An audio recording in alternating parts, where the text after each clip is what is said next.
All right, ladies and gentlemen, welcome to another episode of Alan K Show. We got a very special guest today at our show. She's one of the top producing agents in the state of Arizona. In the past 8 years, she did $150 million in sales volume. This year, she's on pace to close probably about 45 to 50 homes for over $20 million in sales. And she's also like a bodybuilder on the side.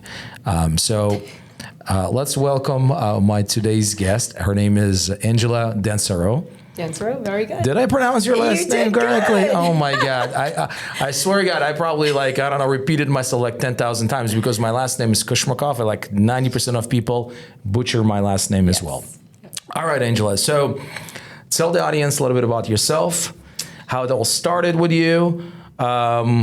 Let's start from the beginning when you were just born. All right. Well, I was 22, 23 years ago? About 22 years ago. 22 years ago. That's right. Yeah. Oh, in beautiful Boston, Massachusetts. Boston. Yes. Oh my goodness so, gracious. East Coast girl. Yeah. We moved out here about 9 years ago. Okay. And started a new adventure. So decided to start selling some real estate. Right on. So what made you move all the way from Boston to hot and sunny, 115 degree weather, Arizona?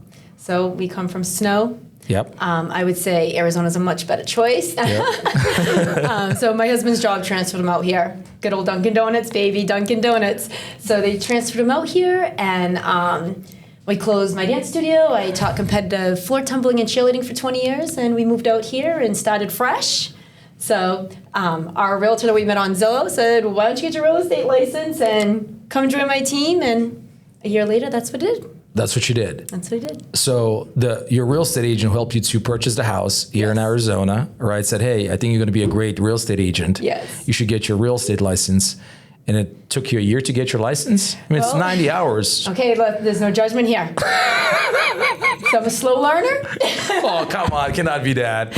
I do have adult ADHD, like the real one, not like just a made-up one. It took me a little while to get through the schooling. I'm not really a scholastic type, so to sit me down and get me to study for a couple hours isn't the best. Yeah. It took me a while to get through. Once I got through, though, I was good. So anyone that's pondering the test, even if you're not the best when it comes to school, but you're a good people person, you have a lot of common sense, you just got to get it done, and then Yeah. And tequila helps. Especially passing the exams. That's exactly what I did. That's what you did. I'm such a bad test taker. For some reason I get this anxiety. Yep.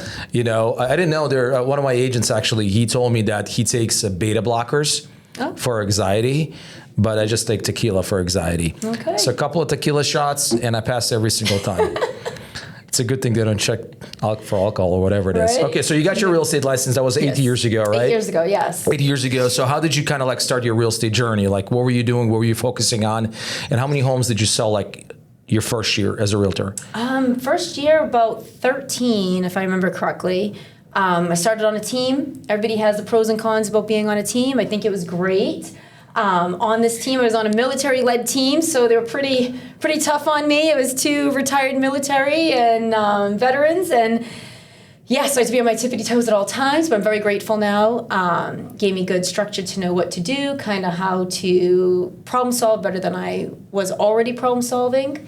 I started on the team, and about a year and a half to 2 years in, I decided to adventure out on my own and start my own little crew, my little gang. Okay. It's kind of like a family-run business, so there's only me and the gang. No, well, listen, but the first 2 years you were able to kind of get that foundation. Yes. That is so important, right? A lot of classes, meeting part of the people, team, partnerships, the structure piece of it, the accountability piece of it, right? That was important as well. Yes. What were some of the cons of being part of the team? The things that you did not enjoy? My biggest con was I come from a cheerleading floor tumble background. So I knew kids, I knew families. It's a good background though too, because that takes a lot of dedication and a lot of time. I was coaching a lot, and so I think it was a good stepping stone. And being on a team for the first 2 years, what was great about it was you did have someone to call. Yeah. So when you come into real estate, it's nothing that you guys think. You go to these classes, they teach you everything that's in these books. You don't need to know any of it. None of that stuff. Nothing, None of that stuff. nothing. Yep, none of the It's stuff. kind of wild. I mean, you do need to know some stuff, but most of it, it's going to be more of a hands-on learning process. So being on the team too, working with a lot of veterans out here in Arizona, we have an influx of veterans buying and selling out here. So I know my VA loans. I know what those types of clients need. First-time home buyers. So like I focus a lot on first-time home buyers. First-time home buyers are bomb.com because I'm their first. That's right. Right? Yeah, so whatever experience I give them, even 20 years from now, they're going to expect the same. Long-lasting relationship. Yeah. Absolutely. Being on a team was great. Like I said, I got yelled at when I needed to, and it made me a little bit stronger. Yeah. And I seen what they did and kind of did my own version of it. I think made it maybe a little better, Yeah. you know, like a little bit Yeah. more. We do things, everyone does things totally different. So it's kind of where I'm at. So the first year you said you sold 13 homes. The second year, how many transactions did you have? That's when I left the team. Almost 36. 36. Yes. Got it. On your own or still with the team? On the team. On the team, right. Man, you were doing very well. 36 transactions with the team. Why leave the team? Because that's when I was evolving into Angela Dansereau. Oh, No. Angela Dansereau. So you wanted to build your own brand. You want to focus on your own brand. Well, because they, like I said, everyone does things different. So I had I was still teaching at the time. When we moved out here, I was still doing private lessons and teaching at a local studio. So you were doing real estate part-time? Kind of, because I didn't understand the importance of full-time. Oh. So I was doing it part-time at the time, and we knew nobody. So we moved out here. It's just my husband and my 2 daughters and myself. We know nothing about anybody, anything out here. Yeah. So no pipeline. Yep. No extra help No or sphere, anything. none of that. Nothing, no sphere. So about a year in, I decided to become more serious. First year, I kind of was like a side gig. You know. Second year, I picked it up a little bit, and that's when I realized, like, hey, I can do this. Yeah. Meeting people at the grocery store, doctor's office, my dentist, like everybody I meet, I try to sell a house to. So it's kind of like the joke. Like if you meet me, all of a sudden it's going to turn into do you want to buy a house? Have you thought about buying a house? So it becomes a little bit of an agent-client relationship. Yeah, and it's cool because you meet so many people, and everyone's so different. And they say you attract your like, and you do. So my clients are awesome. I have almost 400, and they're all bomb.com. So you always feel like it's not a job. You feel like you're going out having a good time, get through the beginning process of the pre-qual and all that boring stuff, and then you're just out there showing houses and having fun. And some of these people, it's helping their dreams come true. Yeah. Like they didn't think they could do it, and now they can. And it's all just part of I love it. I love it. I love your energy, and I'm sure a lot of your clients have similar energy as you big do. energy. Big energy. So talk to me about that first year, right? So you were doing it part-time while having something else. So a lot of agents out there, they're kind of like in the same stage, right? They have like a full-time job.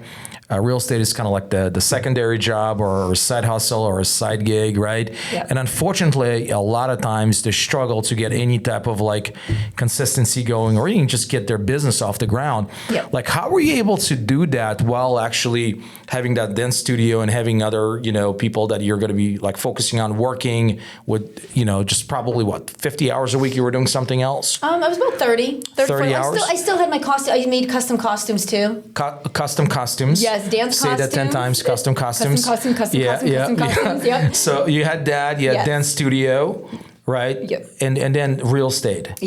Well, I didn't own the dance studio, I just worked there. Right. This So one. I owned back home. how much time were you like dedicating to real estate? Not enough. But you were still selling like one house a month though. I was still selling, The first year. I would say per week, probably 20 hours. Real estate. Yes. Okay, and what were you doing during that 20 hours? Going to the office every day. So And doing what? You have to go to the office. At that time, I had no idea. I was at Remax Professionals at the time. Okay. So I was basically one of the newest agents there. And at the time, they had quite a few walk-ins for rentals. So when you're brand new, you're like, hey, I'll try helping someone with a rental. Realized very quickly it wasn't for me. So, but I actually converted a couple of the rental deals into buys. So it was just getting into that atmosphere. Like I said, just sitting, listening back, going to the office meetings, meeting with different vendors, watching and listening your first year. So that's why, like I said, people knock being on a team, but if you're able to follow or work with someone that's amazing at what they do, you're going to pick up stuff. And it might not be everything, but you're going to pick up stuff and be like, I can implement that, but I think I would do it this way. Yeah. So I think that's what happened the first year. Yeah. Trying to find myself, getting confidence. Getting in a flow of things, getting that I know how to do confidence, this. and you're getting confidence usually by creating competence, which is doing it, right? First year, 13 transactions. Second year is when you sold 36 homes. About 36, and half of those leads I brought myself. So that's when I realized, like, wait a minute here. Even if I did half of this myself, I was still able to get my own business. Yeah. So at the time when I was teaching, a couple of course were the kids that I taught with their parents. Yeah. So it was, like I said, I still worked, but I was kind of working off my work. Yeah. And then just referrals from that. So that's kind of how that went. And then some of the clients after my first 2 years, of course, they want to buy and sell again. I'm always touching my clients. Like, I hope that doesn't sound bad, but I'm always reaching out. So they're always hearing from me. And I know I do a good job of that, because if they need a baker or they need an electrician, I get phone calls or texts. Hey, Angela. So it's always good to hear that they know that I'm going to help them. Yeah. So that's kind of how it started. And then once you get on a roll and when I went full-time is when we seen a big difference. So being full-time, like, I'm still 7 days a week of trying to get out of that. It's really tough to not work 7 days a week when you own your own business. And because I'm a team, but like I said, it's family. So like I have an assistant who's also my oldest daughter, who's amazing. And then my husband's a part-time realtor when I need help. So he got his license. And then I have an amazing transaction coordinator. So that's what I have for a team right now. And of course, I got great vendors like that I've been working with. A couple of them I've been with for 8 years. Wow. So they service my clients pretty good. And we have a really good system. So our systems are great. Our communications, 100. Yeah. So for those agents that are listening right now, they're like, man, I do have people that I know, but I'm just struggling to make that initial contact, or that conversation. Hey, you know what? I'm a real estate agent, can I earn your business? How do I earn your, what is the approach that you take or you use for the first time? Let's say, for example, you meet somebody at the dance studio, or let's say you meet a nurse at the doctor's office or something like that. How that conversation usually goes when it comes to you, kind of introducing yourself as a real estate agent and then turning into them potentially becoming a client of yours? So I'm always on my phone. So wherever I am, I have my phone. I have it in bed. I have it in the shower. I have it in my hand. You have your phone in the shower? I do, because if someone texts you, oh no, you're not. You need to answer. You need to answer. So I have a 2-minute rule. If you work with me, you are going to get a response back within 2 minutes. So that's just the way it rolls. If you can't respond back to people, so you never turn off, unless when you're sleeping. I'm not promoting anyone to do that. It's very mentally unhealthy. She's got a phone while she's taking a shower. So it's kind of crazy. But they don't know that initially about you, though, right? I mean, when you meet someone for the first time, you're not going to say, "Hey, by the way, you know what? I respond to my text messages while I'm taking a shower." Right? You're not doing that at 4 o'clock in the morning. In my mattress, I'm like, right. So exactly. So how do you do it, right? Like, because I think a lot of times there's that mental block with especially the newer agents. Like I know some people in my network, but I don't know how to approach them. How to sell myself to them, or how to actually ask for the business. How do you do it? You can't be a salesperson. You got to be a human. So what does that mean? You got to find something that you have in common. So let's say I'm at the grocery store and I'm looking for that non-dairy coffee cream, and there's only one. It's in a yellow container. It's like this mocha one, and I see somebody there and they're looking for their thing, and I'll just start conversation with them about the coffee cream. And then all of a sudden, the coffee cream will relate to something in real estate. Huh. So you got to smooth it in like a smooth daddy. So you just segue that, professionally segue from a coffee creamer to a conversation about real estate. And it takes the pressure off of you as the agent, because if you go in like, okay, aisle 9, he's wearing Gucci shoes. Like, what am I going to do? It's not going to happen. Right? You're like, aisle 9, he's wearing Gucci shoes. You go over and be like, oh my God, those shoes are amazing, right? And you just start the conversation.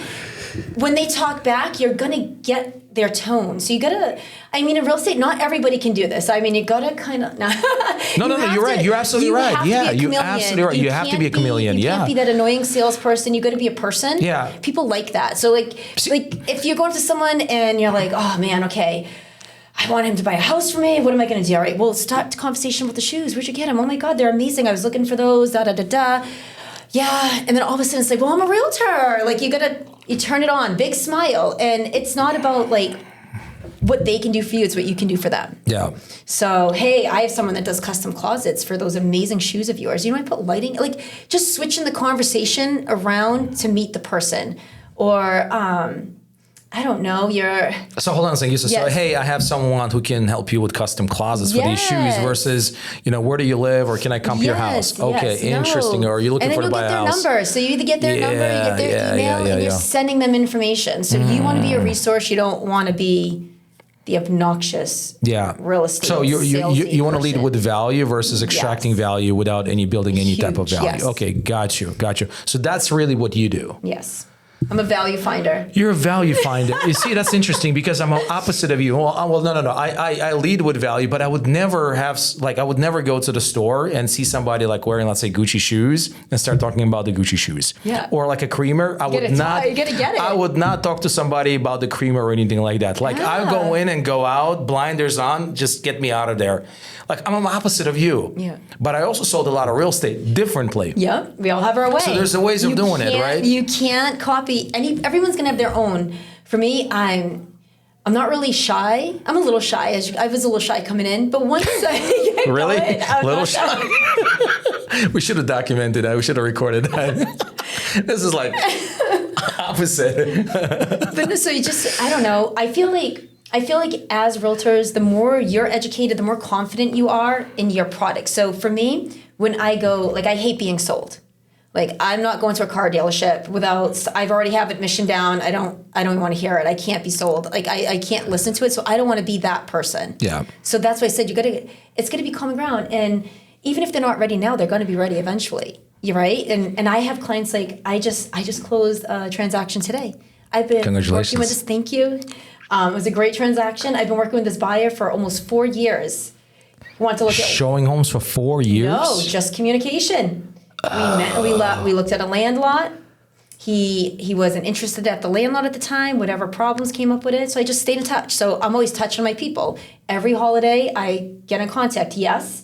It takes about 2 to 3 hours out of my family time. So I do get a lot of eyes from the children and the husband. But now, been doing it so long, they get it. So what does it look like? You said every holidays, 2 to 3 hours messaging? Yeah. Text messaging? Each person. So you have 400 people in your database? Almost 400. 400. And you're text messaging all of them? Every single one. Wow. Yes. And so we update our spreadsheet every closing we have goes on this updated spreadsheet.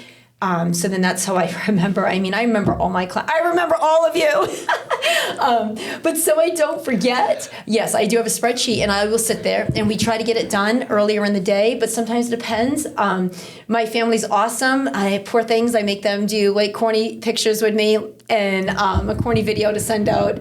Merry Christmas. And I know my clients are like, oh my God, probably half of them are like, she's way too much sometimes. But I love all my clients, and I don't want them to ever leave me, and I don't want them to forget me. So that's crazy because Rebecca was here like a month and a half ago, and that's exactly what she's doing. Okay, like she's got about 1,200 people in her database, and she remembers every single one of them, and like the houses they actually bought from her or sold from her. Like she remembers all of that. Yes, that's freaky. That's crazy. So I only do it with real estate. Everything else, I have no idea what's happening in the world. Yeah, my brain I know everything when it comes to my clients, what they need, what they have to have, what they've done. I try to document everything for them, like important dates, anniversaries, things that I hear them, like if they're like, oh my God, I love AJ's. Like, I'm like, oh shit, like I gotta write down they love AJ's. Like that's important to them. Like I have clients that, depends on what they are. They have kids that are looking to do something like, okay, let me make sure I reach out to them if I see that. So it's just your brain constantly. Do you have some sort of like a database where you document all of that? So you don't have a database? I do have a database. A spreadsheet? I do have a CRM. Shout out to Wise Agent for making it simple and easy. Oh my God. But it's on my goals Wise list. Agent. So yeah, Wise Agent, they're prettyawesome.com. But By the way, Wise Agent is very inexpensive CRM, Very inexpensive. very entry level. Yep. At the end of the day, it's not really the CRM; it's actually the usage It's of the that usage. CRM. Yes, and she definitely uses Wise Agent for sure.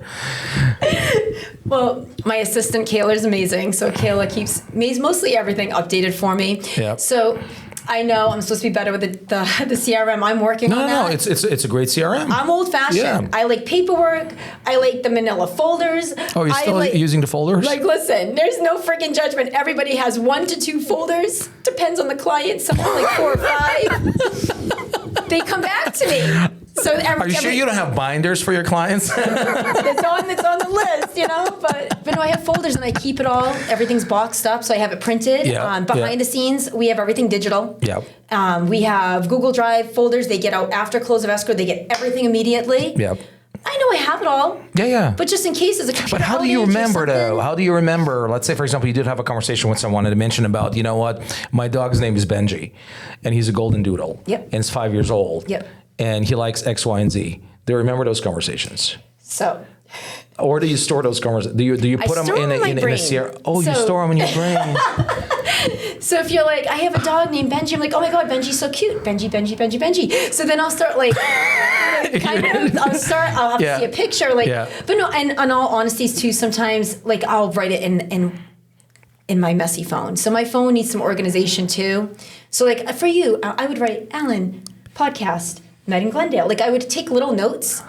Yeah, and keep it. So when your phone number comes up, you're like a bunch of words. So it works. I get it done. Yeah, you you get it done. I do. It's like I said, the strange. I do remember. The craziest part is I can remember about 90%. And That's crazy. only real estate. That's crazy. Yeah. When it comes to anything else, I think because my brain's so fully focused in it that I don't really care about anything else. I know it sounds crazy, but my brain is just like real estate. Anything that's to do with my business, I am all in. Everything else is secondary. Everything else, I got an assistant. I got a That's true. husband. That's right. Josh can do the dishes. Josh can do the laundry. Like Josh, my husband. I got to meet Josh, by the way. Josh sounds like a very impressive dude. I tell you He's that. pretty impressive. Wow, Pretty impressive. that's awesome. So he That's handles great. everything. He works about 60 hours a week. He also works out? Yeah, he power lifts. He power lifts? Yep. I tell you, that's pretty Buff. impressive. Wow. Yeah. Okay. All right. So out of those 400 clients that you have, right, past clients, or a database, right? Yep. How many of them like refer business to you? Oh my God. So yeah, I'm big referral based. Would you say like 70, 80% of your business? 70 to 80, yes. So we track everything. Wow. So most of my clients do refer me, thank God. Like I am so grateful for all of them. Like I said, I have great clients. It's the weirdest thing where people are like, oh my God, I can't believe you work all those days. It's not work. It's freaking fun. Like when you actually have passion and do this for the right reasons, it's fun. If you're out there and you have commission breath and this is all about the money and it's all you're thinking about at the end of the day, this would be a shitty job for you. I could see that being really like, oh God, like I don't think that's for me. Mm-hmm. For me, I'm like, hey, and you want to go out and look at houses? It is party time, baby. And like, because it's exciting. Think about it. Right? It is an exciting... If I would be in a market to buy, I will be working with Angela right now. Thank you. It's energycentral.com, I tell you that. Wow. Okay, that's a party time showing homes at 115 degree weather. It's a party time. It's a freaking party. You get a lot of laughs. You get to know each other. You know? So it's fun. Here, real quick, if you're a licensed real estate agent in the state of Arizona, I want to talk to you about my brokerage, Best Homes Real Estate. Best Homes Real Estate is looking to partner with agents that are looking for better support, better tools, better resources in growing their business. If that sounds like you at all, here's what I would like you to do. All right, click on the link below, book a call with me, and I'll share with you exactly what does it look like to work with us and partner with us. Talk to you soon. Now back to the show. So what happens, and I'm sure you in the last 8 years, you had like buyers or sellers, right, clients that maybe were not the best in the world, right? I call them energy suckers or blood suckers. How do you deal with those situations? How do you overcome complicated, challenging clients that you're a chameleon way is not able to handle? It's listening. Sometimes you just have to be quiet, listen, take it in, and go from there. So, do you like? Is there like a line that they cross where you're like, you know what, I'm done listening, and I'm like, you're fired, or I'm not gonna like? Did you have those situations in the last 8 years? I'm a Boston Italian girl. It's going to take a lot to scare me off, right? I've chosen not to work with one seller this year. And I think that's it. I was pretty proud of myself. And you chose to not to work with that seller because? I did choose because I didn't think we were the right fit. What do you mean by that? So it was the way he spoke to me. So I work hard. You can yell at me if you need to, but it can't be a threatening conversation. I can't sit there and get yelled at for something that has nothing to do with me. So for me, that wasn't for me. So before I would take it, with maturity, you learn, hey, I don't need to get yelled at because you're unhappy because you have to replace the roof. It's not, like stuff like that. So, I let one go. It's kind of hard because I am a numbers girl too. So for me, it's like, oh shit. Like that's $20,000 a commission. Yeah. Oh no, I don't care about the commission. I know. Like if I have a goal and I want to sell, let's say 50 houses this year. Yeah. I'm going to take your bullshit because it's going to knock me down. Really? You're that driven. And I want to show you that I'm a good product too. Like if we get through the hurdles and you hate me now, you're going to love me at the end. So that's, I don't know, it's kind of one of those things. And if you're unhappy with something, there's a reason. So he crossed the line. It was a little much. And you said? I said, I don't think we're the right fit now. So you let him go? I did. Okay. Any other scenario? No. Are you serious? There's no way. I can't think of anybody else I fired. No. Really? I have great clients. Wow. Even this guy, I would take his listing. I don't know if I would take it. I'd probably refer him out. So if you're looking for a referral, no, I'm just messing with you. But no. So I don't know. I feel like if you treat people good, they're gonna treat you good. Everyone. I mean, I have a temper. I'm Italian. You learn to like control yourself, and when you're dealing with people and money, basically. When someone's selling a house or buying a house, that's a lot of money. We're not dealing with Jordans or like even a car. Yeah. Like this is a lot of freaking money. Yeah. It's essentially the number one financial asset for a lot of people. Yeah. And I didn't, and like you got to like really sit back and think about it. Like you want me to sign documents, and now I owe you $500,000 for this home. Like how do I know if it's the right home? So you got to kind of think of like what goes through a normal person's brain. Yeah. Like our normal verbiage and contracts and everything that's coming up. It's like, oh, we do it every day. We just see it. It's like yada, yada. Mm-hmm. But for everyone else, it's like, whoa, what does that mean? Mm-hmm. So I think if you educate your clients, right, which I educate my clients, if you could imagine. So some of my listing appointments, poor things, it's like 2 to 4 hours. Longest listing appointment of all time. Hold on a second. So 6 hours. Your average listing appointment is 2 to 4 hours? 2. No. 2. I would shoot myself after about 45 minutes. Oh no, you're laughing. We're just having a good time. I know, but I mean. I know. I'm trying 2 hours. To do better. I know. What are you talking for 2, 3 hours, 4 hours? If you're getting ready to sell your house, you're going to understand every part of it, and then. I'm sure we're at NAR, all the new contracts, buyers, and all that. For me, these papers, it's been around forever. Like we've used those, I use those. So, but when you're trying to explain it now to a seller, where it's more mandatory instead of just if you want to use the compensation form, they can or can't. Those conversations, that's what led to the 4 hours. So kind of. It's a lot of education. So with it's a lot of education. Unfortunately, we have to spend an additional hour or two, like in your case. Yes. So how are you overcoming this? Like with this whole NAR commission transparency stuff, like, are you getting pushback from the sellers? Negative. No. Nope. What about buyers? Are they giving you any it's not your approach. buyer broker? No. It's completely your approach. I've used buyer brokers before. Yep. The form's different. They changed the form up a little bit. I mean, the parameters are different. So I think it's awesome. Like for me, I've had some crazy situations. So for me, I think it's a safety option. I think it's amazing. Before What do you mean? buyer- You said you had some crazy you situations. get some crazy people. I mean, people. Do you want to share one or two of them? I don't.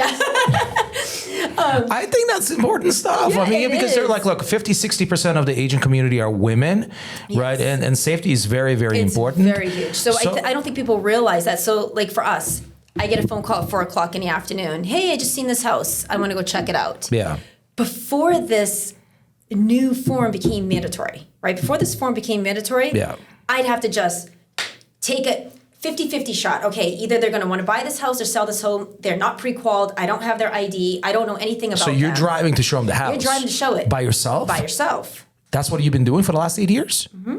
Whoa. So, I mean, when you can connect them, like I have lender partners, when you can connect them with your preferred lender, Yeah. it's great. Now Yeah. you've got a pre-qual, they have their info, it's more safe. Yeah. When they're like, we don't want to go that far yet, we just want to see the house, you're putting yourself at risk because you don't have anything. And there's no law, which is kind of crazy. There's no rule. So this kind of, I think it's great because now it's kind of giving us agents upper hands like, hey, we got to meet. We have to go over this form because it's an interview. You're going to hire me to represent you as your buyer now. Yeah, yeah. So I think if you go into it, like at first I was like, why is everybody freaking out about this? Kind of freaked me out, not going to lie. Like everyone's like, oh my God. And then when you sat down and thought about it, it's the same thing. If I'm going to you for a listing appointment, you're hiring me. If I'm going to you for a buyer's appointment, you're hiring me. Yeah. It's two separate entities, and now I think it's better. It's not gray. Yep. Because like we're joking, but really consumers have no idea what our realtor Right. verbiage Yep. is means, no matter Yep. how we break it down. Yeah. So this is pretty much like Sure. Yeah. this is here, Yeah. this is and here. our job is to lead with value and educate them on the Yes. benefits of working with us versus somebody else. Yes. Right. We do this with the sellers all the time. Yes. We So do the it's no same thing. difference. So no difference. It's no difference. But going back to the crazy situations, I'm just Yes. curious to know, I've had a couple wild open houses, so wild open houses. open houses, yeah. So open houses, we do those out in real estate world, and it's You still do open houses? I do. Really? So last year I did 60 open houses, closed 12 transactions, and closed 60 open houses, 12 transactions. Closed. And this year, from last year's opens, I closed I think another 2 or 3. I had to look at my numbers on that one. Okay. Yeah, I believe in open houses, so I do open houses every Saturday from 10 So to 12. you do like 4 open houses a month? Minimum. Mandatory 4. Interesting. And then on the weeks that maybe I'm not as busy or I know it's going to be a quieter week, or if I get a listing that's vacant, I mean, sometimes I'll do 4 open houses a week. It depends on my mood, depends on the moment, depends on the property, the opportunity. If I have multiple listings and I got to get it all in and I can't find other agents to help me, there was a time, February, I did 6 open houses in one weekend. So, I mean, in one weekend? Saturday and a Sunday. 6 open houses in one weekend. Yes, it's wildness. I know. That's insane. It's insane. I agree, everyone. Hold on a second. There's so much to unpack here. Okay, all right. The craziness part I still want to get to when it comes to you mentioned about the open houses, some wild open houses and everything like So that. what people don't realize is, I hope I'm not giving anybody any ideas out there, but so open houses, I mean, if you don't have your lender partner or your husband or your kids or someone with you, you're going to be doing them by yourself, right? Right. So with those, you don't know who's coming through the door. I mean, hopefully there's ring doorbells, but not all the time. So, I mean, usually you got to keep a little something on you, some kind of pen with a sharp end, just in case. Right. You just never know. Yeah. You never know. So no. Do you carry? I do. Okay. All right. I do. Beyond the pepper spray, right? Beyond the Okay. All right. spray, Yeah. Okay. So I had one. It was the weirdest thing. It was towards the end of an open house. Well, it was at one open house on a Wednesday. So Angela Dansereau does not do open houses on a Wednesday. One Wednesday about 4 years ago. This gentleman came in, he left his car running. It was a massive house. I was doing a open for another agent, and he came through, left the car running. I'm like, okay. So he's like, I'm just in from California. I'm like, oh, awesome. Yeah. I was still kind of newish, like, oh, whatever. I had a dress on with pockets. Yeah. And he started walking, so he came up right behind me, and he's like, so do you carry? And I'm like, oh, fuck. I was like, yes, of course. So I put my hands in my pocket. And he goes, okay, that's good. So this is a massive house, right? 2 stories. He followed me into the kitchen. I was just like, this feels really weird. And then he left. He didn't look at the house at all after he found out that I carried. So that was a little strange. And then literally 45 minutes after, this couple came in. I always address the wife first. Like I always address the wife, then the husband. Why do you address the wife first? I don't know. In our society, I just feel like it's safer. I feel like I don't want to come off as like, oh, to the husband and like ignore the wife. So Gotcha. I ignore the husband. The wives make the decision.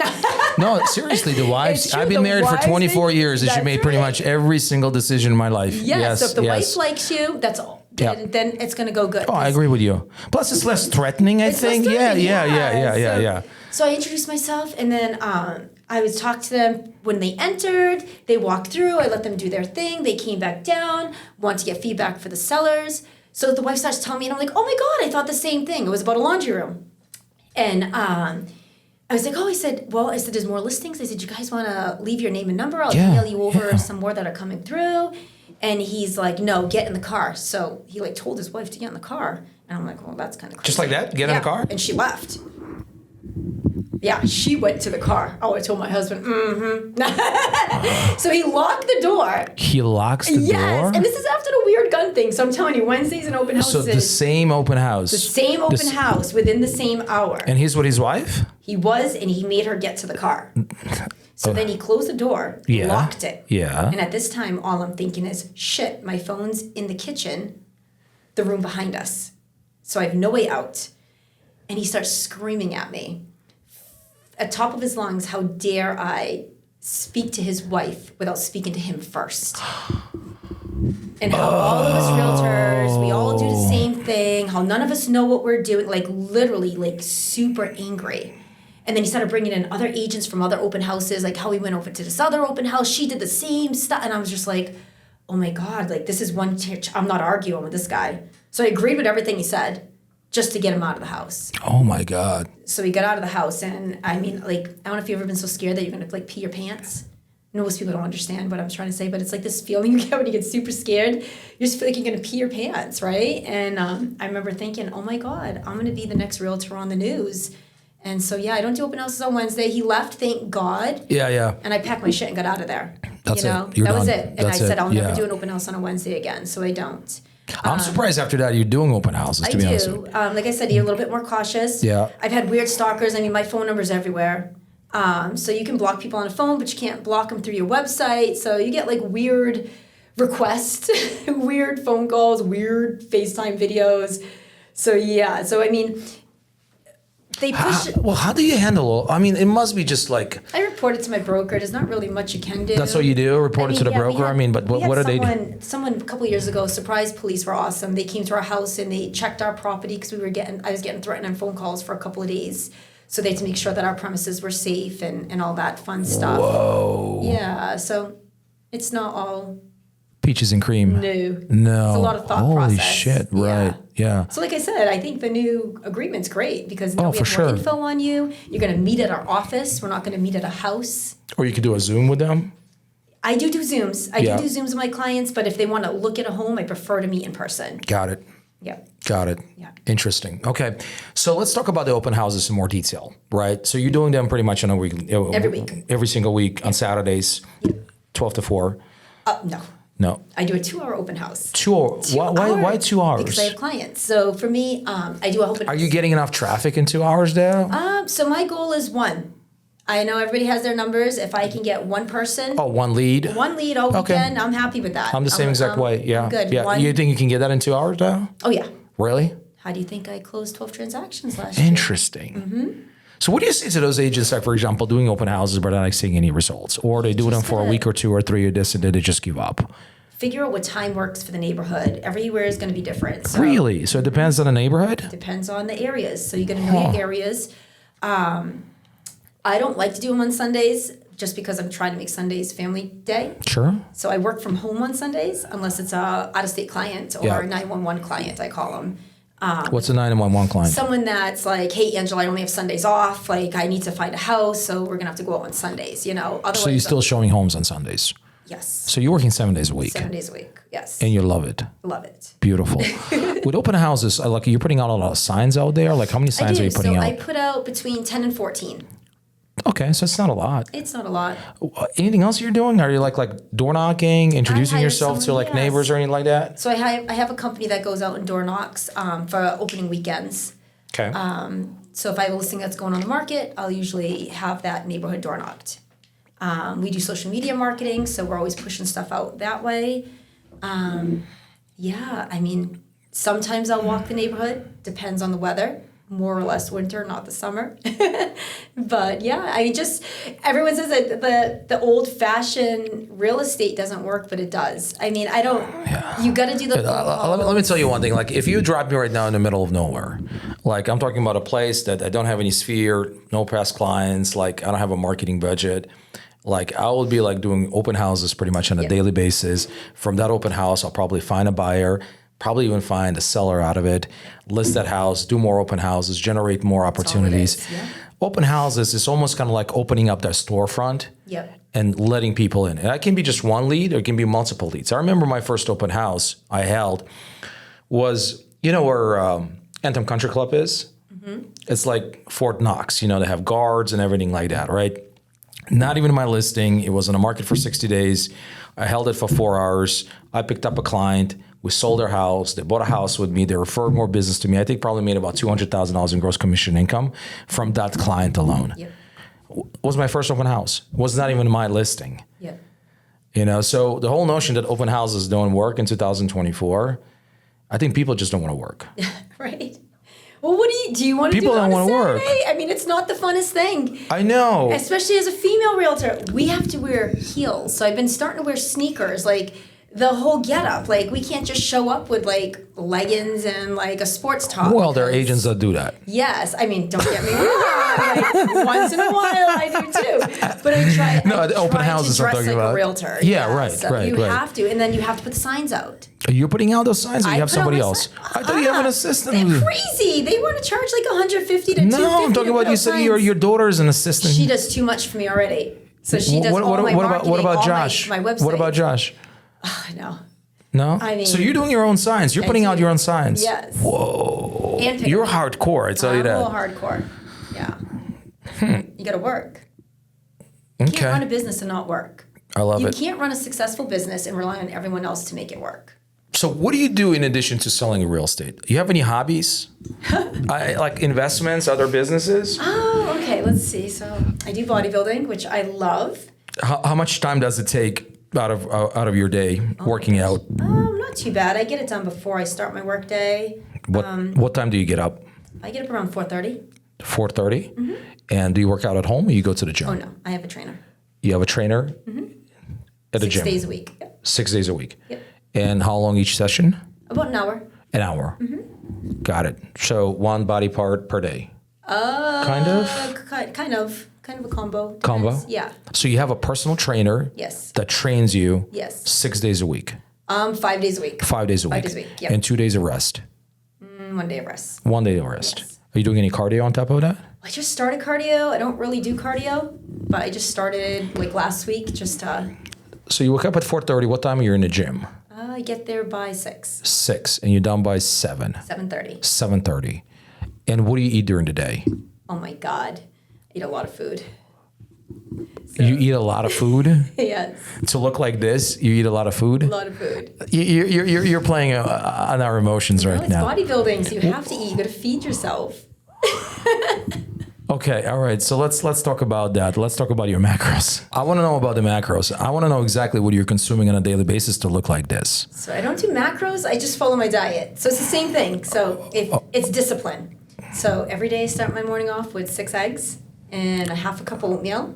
Okay, these are regular eggs or egg whites? 4 egg whites and 2 eggs. Okay, so 2 eggs and 4 egg whites. Yes. And then half a cup of oatmeal. Yes. What do you do with the eggs? I just scramble. So we meal prep. Scramble. Once a week we meal using prep. olive oil, No, butter, just a spray. just a spray. Yep.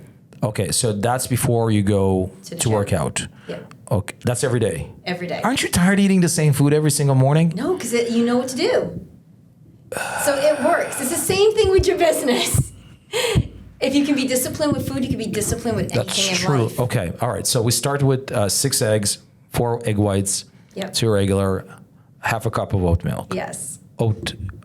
2.5 to 3 hours later, Okay. I call it my power protein coffee. Okay, what's that? So the kids call it sludge. So nobody will drink it but me, but I think it's freaking amazing. So Okay. it's chocolate protein powder. Okay.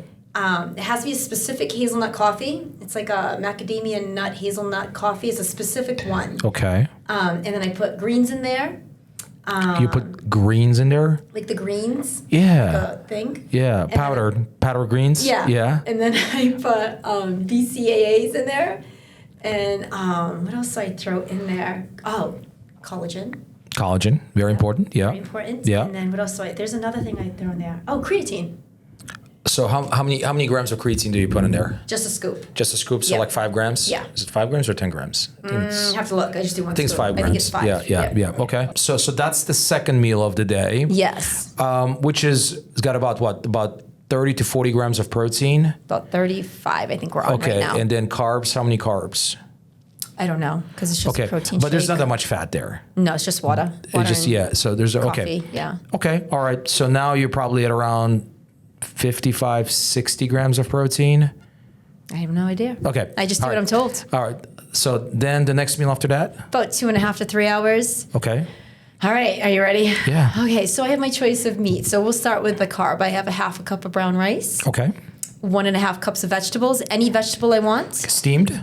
Yes. Steamed. Okay. Yes, steamed Okay. vegetable. Yeah. And then for meat, so I get either 8 ounces of chicken, Okay. 8 ounces of turkey meat, Okay. or 8 ounces of fish. No red meat. Not for lunch. Not for lunch. Okay. So 8 ounces of chicken, let's say. Yep. Half a cup of brown rice, and then veggies steamed. Yes. Okay. And the chicken probably either grilled or.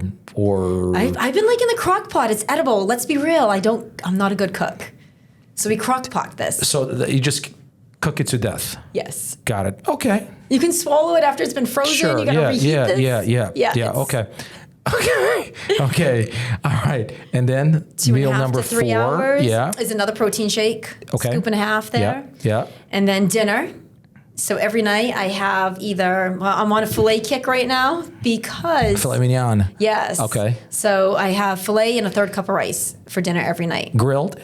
Yes. Filet. Yep. Okay. Got it. Not in the crock pot. I mean, it's not that bad.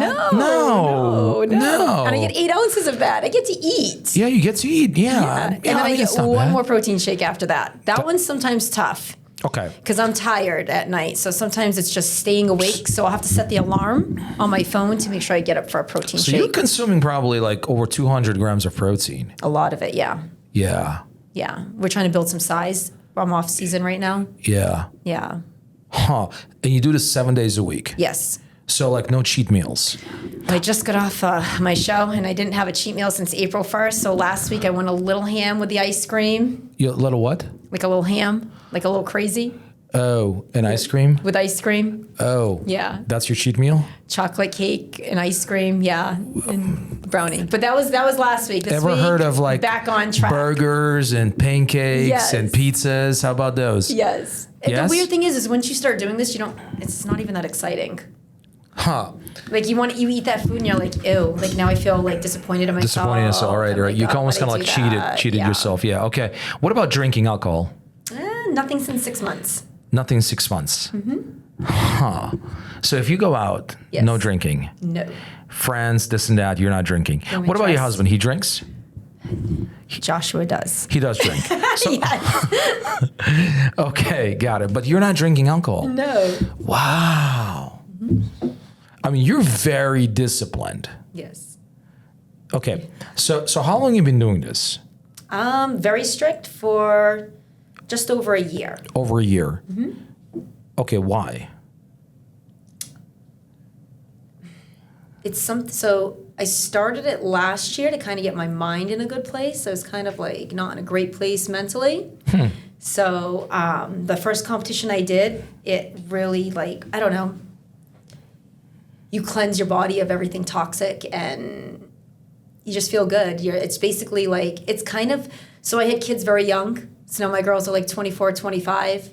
So for me right now, it's more it's about mom time. So to be able to do something like this, it's pretty cool. I went through Thanksgiving last year eating just white fish because at the end, before you compete, you're only eating 5 ounces of white fish 5 times a day. So the only food you have is your eggs and your oatmeal, and then fish all day, not even protein shakes. So it's like I said, it's pretty disciplined. It is. It's pretty wild. yeah. But your body, I mean, honestly, like if you do it once and you see what your body can do in less than a week, because it changes. Like, so that whole week you start like right before you compete, your body like completely morphs into something that it's just totally different.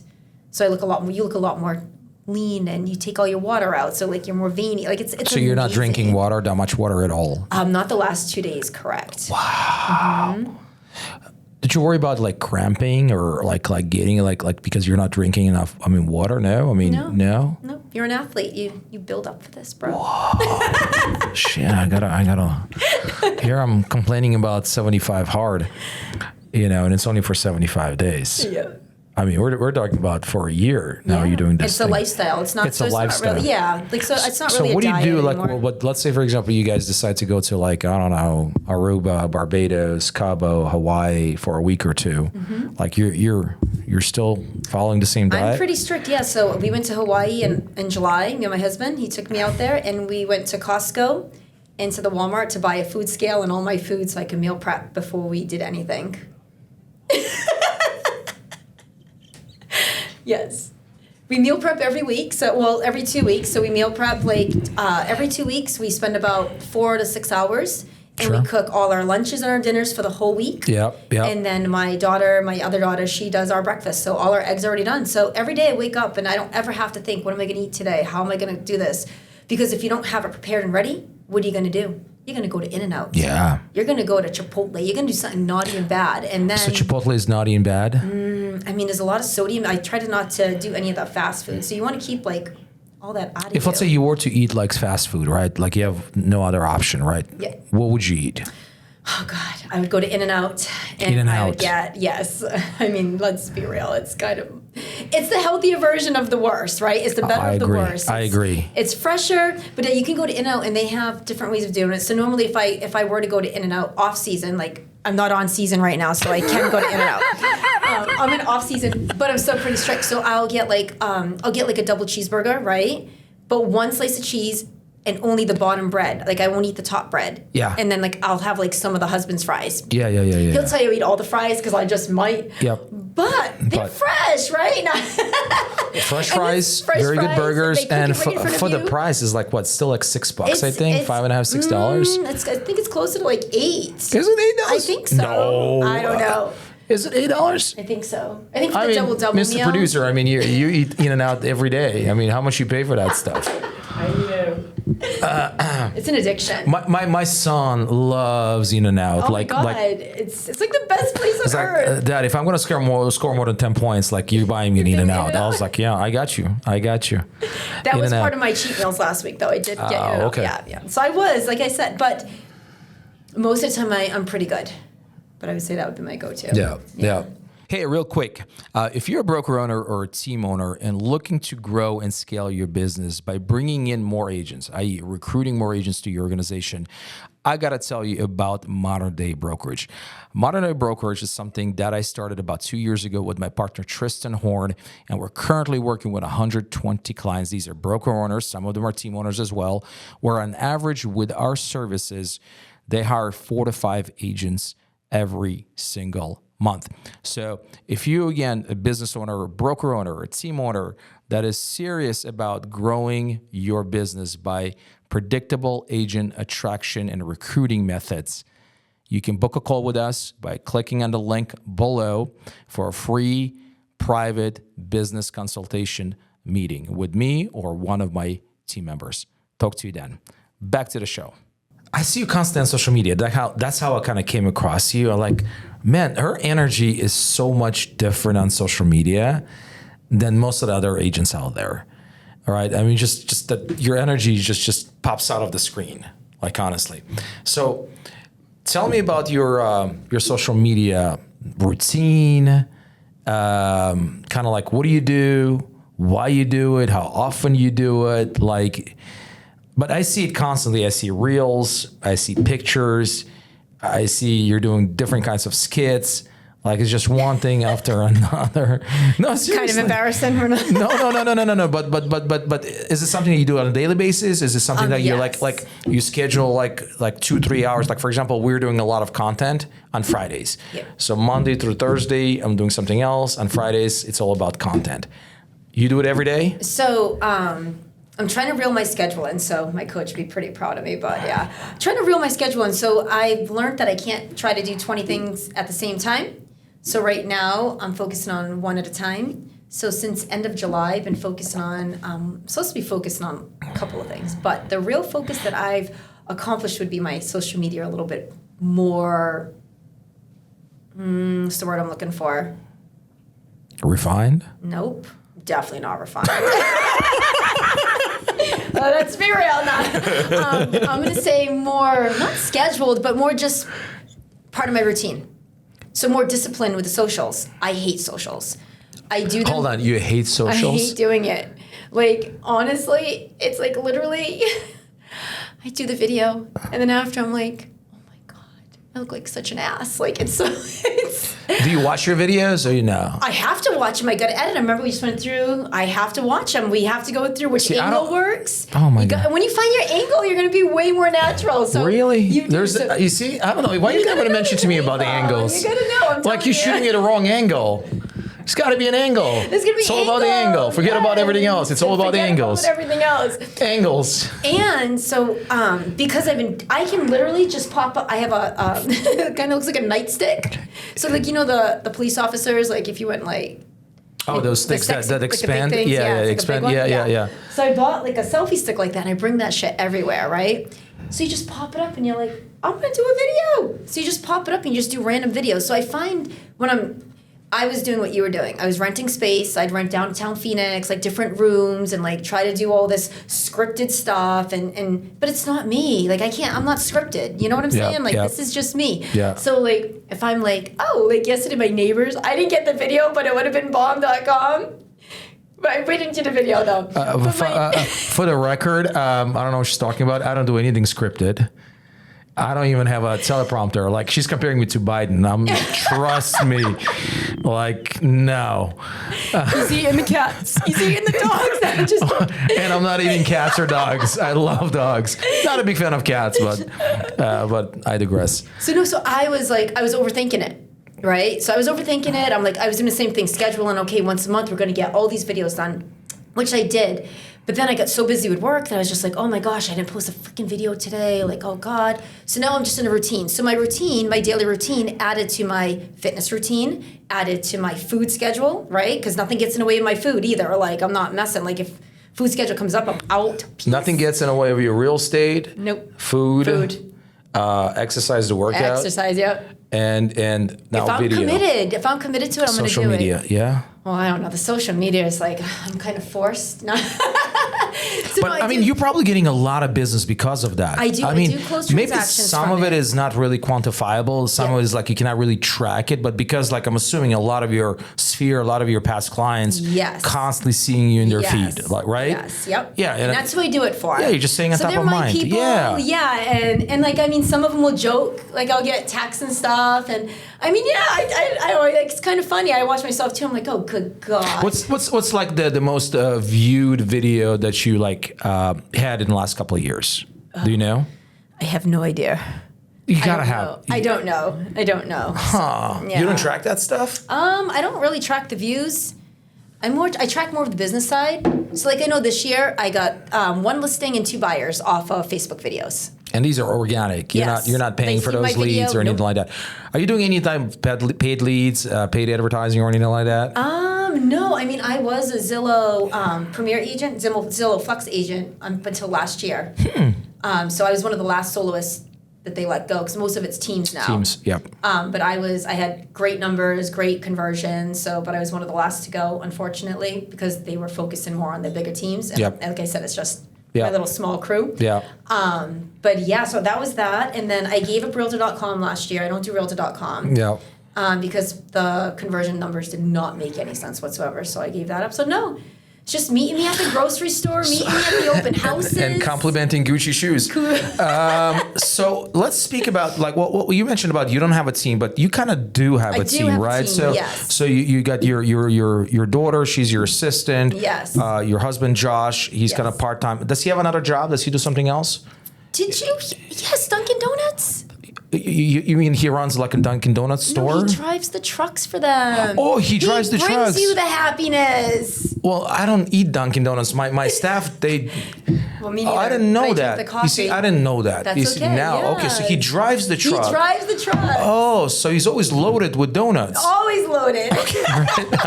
Right on. So, okay, all right. So, but let's talk about like team, right? Yes. I mean, look, you've been doing this for 8 years, over $150 million in sales value. I mean, you know so much experience, energy, discipline, leadership. Why not expand and why not build like a actual like real estate team with agents? So it's on a goals list, but it's not on a priority list, if that makes sense. True. I did try it a couple years ago, but that's when the market was absolutely bonkers and I really didn't have time to train people. I am looking, Angela is looking for a Spanish-speaking real estate agent. So if you're out there and you want to be trained by the best, hit me up. No. But I'm looking for Make sure we make that a reel. A reel. I am looking, I have specifics. So for me, I'm going to have a hard time. So the hardest part I'm going to have, it's not sharing my knowledge. Like I love like sharing and teaching and giving everybody info. For me, it's going to be more finding someone that wants it. Wants it and actually goes and does it. So because there are a lot of people want it, but then again, when it comes to actually implementing it, So like if you're thinking of interviewing me, a big thing is open houses. So because I have my numbers, I know what you can do. You can make pretty good money just doing open houses and not doing anything else. Yep. Even if that's your only clientele. So you got to do an open house every week. You can't come up with excuses. Mm-hmm. I always think like if I didn't do something I was supposed to do, I just admit I was wrong. Like fuck, I messed up. I was supposed to do that. Instead of like, oh, I didn't do this because of this. Like we don't want to hear that. Nobody cares. Nobody cares about that. They want to know why you didn't answer the phone within 2 minutes, you know, and why you didn't call back. So like I said, I've tried a couple of different agents, people that have come through that tried. Sure. You throw them a bone and they don't respond. You know, so they don't bite the bone. They don't bite the bone. And you're like, damn it. Like, you know, and so for me, I don't want to waste my time. So I don't have enough time to get everything I need to get done. I don't have enough time to like do the extra I want to do. So if I bring someone else, it's going to just take my time. So right now I'm not, like I said, if somebody pops up and they're Spanish speaking and they want to do open houses and they want a great trainer, that's kind of what I'm looking for. Hit her up. Hit me up. Yep, absolutely. In the DM, because we get a little bit more SEO that way. So if we're on the gram, hit me up in the DM, guys. DM, yes. And hopefully she responds. I do respond. It took a little bit of time. I probably didn't have that phone in the shower. You weren't trying to buy a house. Oh, huh? Were you trying to buy a house? No. So, that means I'm like the secondary list. Listen, okay, got you. That's a business phone. Got you. If you call me and you're marketing me, that's my answer to you. Are you looking to buy or sell a house? And as soon as you're like, no, I'm with so-and-so, I'm like, So if you want to have access to Angela, all you got to do just say, I'm looking to buy a house. Looking to buy a house, looking to set an appointment. Or sell a house. Yes. That's it. That's it. Okay, awesome. All right, so...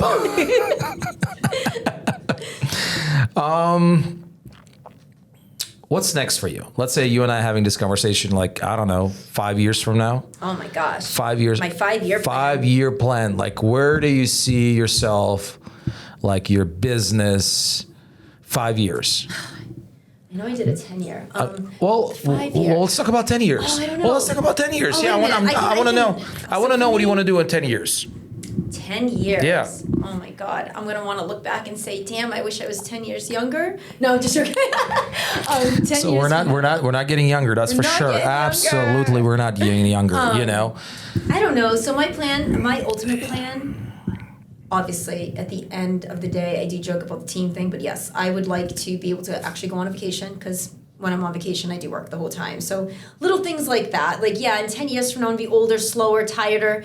I'm not going to want to be running around as much as I do. So yeah, I'd like to expand. Like I said, I coached for 20 years, so I love seeing growth with people. That's why I get excited. Like if you came up to me and like, Angela, like I'd like to be on your team, I'd be like, fuck yeah, okay, let's talk. And then as soon as we start talking, if you're hitting all the notches, I'm like, this is gonna be awesome. Yeah. And then all of a sudden, when I'm asking you to do what I do, and you don't want to do it, it's kind of like the letdown. Yeah, exactly. So for me, like when I want to build a team, I want to build like mini-me's. I want to have like 10. I don't need a crazy team, but imagine 10 Angelas. Yeah, no, I can't really imagine 2 Angelas, to be honest with you. After awesome. this, it would be the best. But in reality, I mean, your energy and everything else. I mean, you're a unicorn if you think about it. There are not that many angels out there. I would consider myself more of a goat. Well, let's not go that far. Like I would consider myself more of like Michael Jordan. Michael. Oh wow. Okay, Michael Jordan. Like, Okay, let's be real. Yeah. Okay. All right. But in all honesty, I think I was thinking exactly the same thing. Being a goat. No, but as a team leader, though, like yes, I know we all want all our agents to do the same thing that we're doing, but in reality, like if they do like 50 or 60% the way what we do, I think you got a winner. Yeah.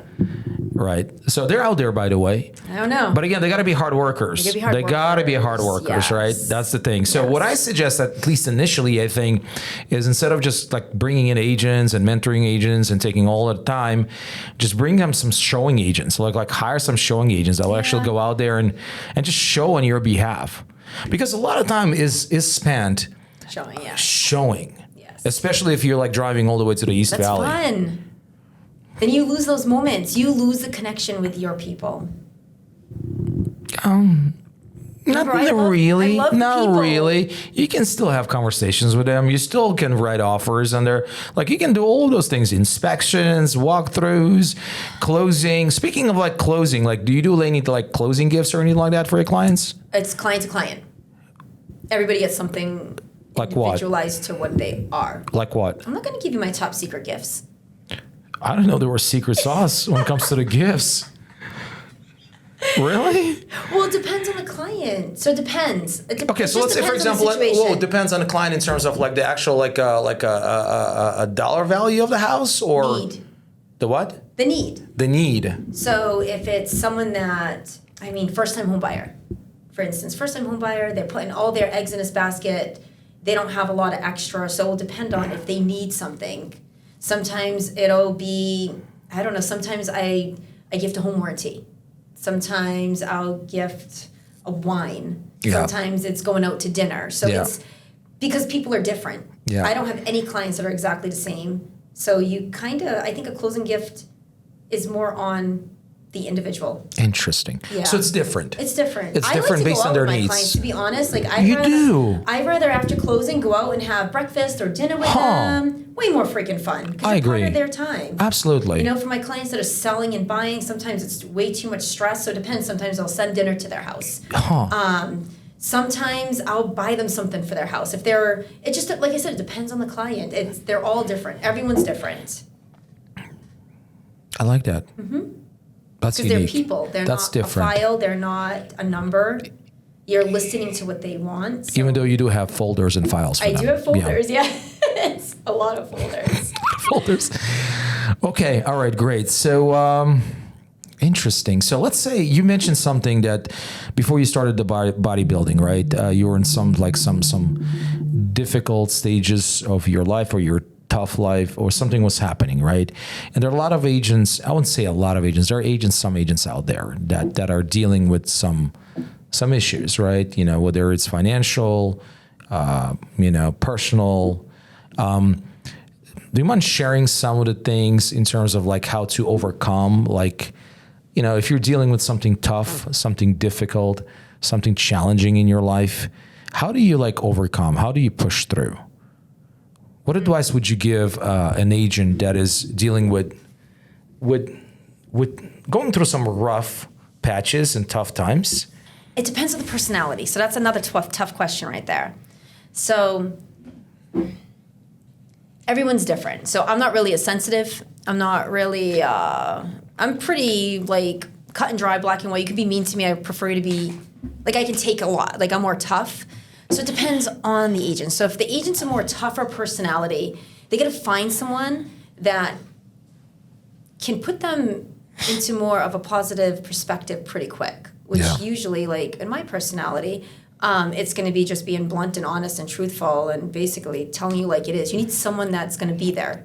Even if you don't like that person and it's just someone that's honest with you, it's going to be better that you hear it. Yeah. If you're more sensitive, because I'm learning to work with more of a sensitive personality too. One of my daughters are very sensitive, so I'm working on that. It's going to be a little different because it's going to be a different personality. So I don't know. I mean, how do you overcome it? You didn't give me this trick question to like think about. Oh, that's fine. Okay, let me think here for a minute. I want to give you a good answer. I wouldn't say, like from your experience, right? And I'm sure in your life, you had some challenges, some probably major challenges. And I'm not sure some of them are real estate specific or related. How were you able to overcome those challenges? So all jokes aside, it was my family and my coach. So I have a really good real estate coach, Aaron, and how long you been coaching?